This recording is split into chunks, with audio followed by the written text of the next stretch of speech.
Ada dua jenis salalawak yang dikenal luas. Yang pertama adalah salalawak lunak.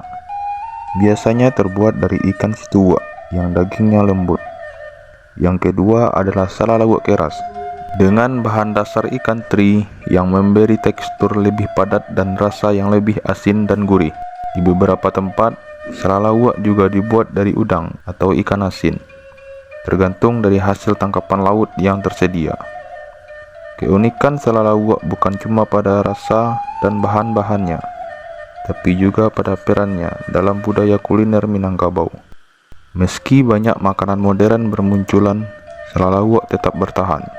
Ia tak pernah benar-benar hilang, justru makin digemari dan dicari, apalagi oleh para perantau yang ingin mengobati rindu kampung halaman.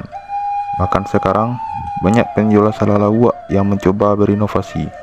Ada yang membuat versi beku siap goreng, ada juga yang menjualnya secara online untuk menjangkau pelanggan di luar Sumatera Barat.